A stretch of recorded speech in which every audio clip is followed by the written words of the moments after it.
ये कहानी सहवाग के उस महापराक्रम की है जब सारी दुनिया वीरेंद्र सहवाग की बल्लेबाजी की दीवानी बन चुकी थी। सहवाग के आक्रामक रवैये से विश्व क्रिकेट में तबाही मच चुकी थी, लेकिन आज सहवाग के लिए सबसे बड़ी परीक्षा की घड़ी होने वाली थी। धोनी की इंजरी के बाद जब कोई कप्तानी का जिम्मा लेने को तैयार नहीं था, तब वीरेंद्र सहवाग ने कप्तानी की जिम्मेदारी लेने का जिगरा दिखाया था और बतौर कप्तान सहवाग का ये पहला मैच होने वाला था और सामने थी वेस्ट इंडीज की टीम। उस मैच में जब सहवाग बल्लेबाजी करने उतरे थे तो वेस्ट इंडीज ने सहवाग के लिए एक खास रणनीति बनाई थी कि सहवाग को बाउंसर मारो और आउट करो, क्योंकि तब कहीं न कहीं बाउंसर सहवाग की कमजोरी हुआ करती थी। और अपने इस प्लान के मुताबिक ही वेस्ट इंडीज के तेज गेंदबाज केमार रोच ने एक तेज बाउंसर मार सहवाग के चेहरे को टारगेट कर एक तेज बाउंसर मारा जो सीधे सहवाग के हेलमेट पर जा टकराया। सहवाग समझ चुके थे कि ये गिरी हुई हरकत केमार रोच जानबूझकर कर रहा है, क्योंकि केमार रोच सहवाग को सॉरी बोलने की बजाय उल्टा एग्रेशन दिखा रहा था। लेकिन सहवाग ने जब केमार रोच की बदतमीजी पर पलटवार करना शुरू किया, तब सहवाग की सुनामी में उड़ गई थी धज्जियां वेस्ट इंडीज की। सहवाग ने केमार रोच की ऐसी कुटाई की थी जिसकी दहशत केमार रोच जीवन भर नहीं भूल पाएंगे। तो दोस्तों, वीरेंद्र सहवाग की इस बमबाजी का पूरा वीडियो हम आपको दिखाने जा रहे हैं। अगर आप वीरेंद्र सहवाग को दुनिया का सबसे डेंजरस बल्लेबाज मानते हैं तो वीडियो पर एक लाइक जरूर कीजिएगा। तो चलिए शुरू करते हैं वीरेंद्र सहवाग के धमाके से वेस्ट इंडीज को दहला देने वाली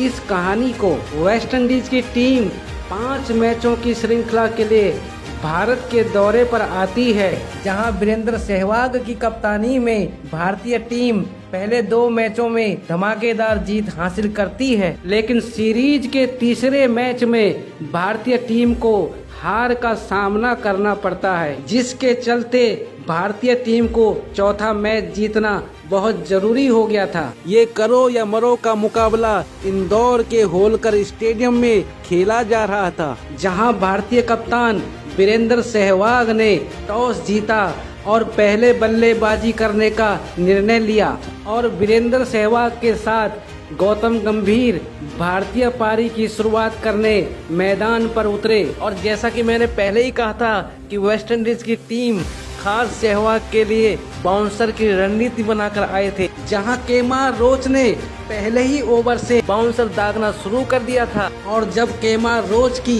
एक तेज गेंद सहवाग के हेलमेट पर लगी तो उसका मजाक बनाकर केमार रोच हंस रहा था, लेकिन अब बारी सहवाग के जवाबी कार्रवाई की थी और सहवाग ने केमार रोच को आड़े हाथ लेकर उसके बाउंसर पर प्रहार करना शुरू किया था। तो सहवाग ने पहले ही ओवर में केमार रोच की बाउंसर को सिर्फ रास्ता दिखा बॉल को 6 रनों के लिए बाउंड्री के पार भेज दिया और अगली गेंद रोच ने सहवाग के पैरों पर मारी, जिसे फ्लिक कर सहवाग ने बाउंड्री की तरफ 4 रनों के लिए भेज दिया। वहीं दूसरी तरफ गौतम गंभीर ने भी वेस्ट इंडीज के गेंदबाजों पर हाथ साफ करना शुरू कर दिया। सहवाग और गंभीर की धमाकेदार शुरुआत के बदौलत टीम इंडिया ने 10 ओवर की समाप्ति पर 62 रन बोर्ड पर लगा दिए थे और पारी के 11वें ओवर में वीरेंद्र सहवाग ने फिर केमार रोच पर धावा बोल दिया और ओवर की पहली ही गेंद को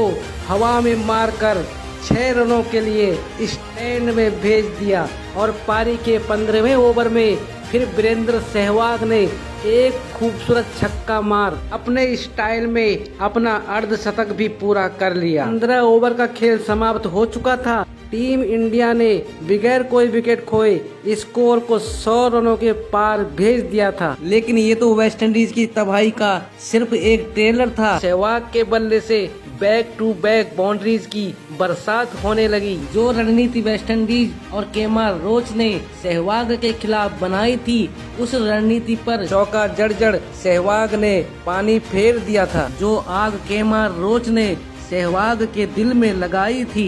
उस आग में अब वेस्टइंडीज का हर गेंदबाज झुलसने लगा था। इंदौर का होलकर स्टेडियम सहवाग के चौके छक्कों से दहल उठा था। हालांकि दूसरे छोर पर गौतम गंभीर ने भी अपना अर्धशतक पूरा कर लिया था, लेकिन आज की इस महफिल के असली बादशाह तो वीरेंद्र सहवाग ही थे और वेस्टइंडीज की गेंदबाजी को तहस नहस कर तूफानी अंदाज में अपने शतक की दहलीज पर खड़े थे और फिर 4 रनों का एक खूबसूरत ड्राइव लगाकर सहवाग ने अपने ही स्टाइल में अपना शतक भी पूरा कर लिया। 22 ओवर की खेल की समाप्ति तक भारत ने 175 रन बना लिए थे, लेकिन पारी के 27वें ओवर में गौतम गंभीर 66 गेंदों में 66 रन बना के आउट हो जाते हैं और फिर सुरेश रैना के साथ मिलकर सहवाग ने एक बार फिर धमाका करना शुरू कर दिया था। आज इंदौर के होलकर स्टेडियम में सहवाग के नाम का जो तूफान आया था, उसे रोकने में वेस्टइंडीज पूरी तरह से नाकाम था, जिसका खामियाजा यह हुआ कि देखते ही देखते सहवाग ने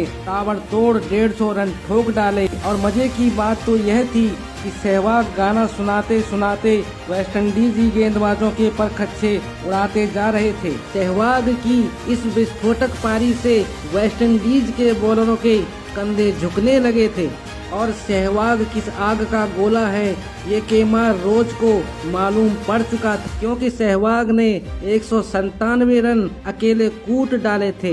एक बार फिर सहवाग ने अपने ही स्टाइल में चौका लगा अपना दोहरा शतक भी पूरा कर लिया, जो भारतीय क्रिकेट के इतिहास में किसी कप्तान के द्वारा लगाया गया पहला दोहरा शतक था, जिसके स्वागत में एक फैन फूलों का गुलदस्ता लेकर मैदान में दौड़ा चला आया था और अगली ही गेंद को सहवाग ने हवा में उठाकर मारा और इस धमाकेदार छक्के के साथ ही सहवाग ने पूरे होलकर स्टेडियम को झुमा दिया था। उस मैच में सहवाग ने सारे रिकॉर्ड को ध्वस्त करते हुए 148 गेंदों में 219 रन की लाजवाब पारी खेल दी थी। टीम इंडिया ने निर्धारित 50 ओवरों में 418 रन स्कोर बोर्ड पर लगा डाले थे। मैच तो पहली ही इनिंग में एक तरफा हो चुका था। अब ये देखना बाकी था कि वेस्टइंडीज मैच को कितने रनों से हारती है और जवाबी कार्रवाई में वेस्टइंडीज की टीम 265 रनों पर ही सिमट जाती है और सहवाग की कप्तानी में टीम इंडिया ने मैच जीत सीरीज पर भी कब्जा जमा लिया और केमार रोच को उसकी नानी याद दिलाते हुए वीरेंद्र सहवाग ने 10 ओवर में 108 रन कूट डाले थे। तो धमाकों के शहंशाह वीरेंद्र सहवाग की इस धमाकेदार कप्तानी पारी के नाम वीडियो पर एक लाइक जरूर दीजिएगा। इस वीडियो में अंत तक बने रहने के लिए आप लोगों का बहुत बहुत धन्यवाद। जय हिंद दोस्तों।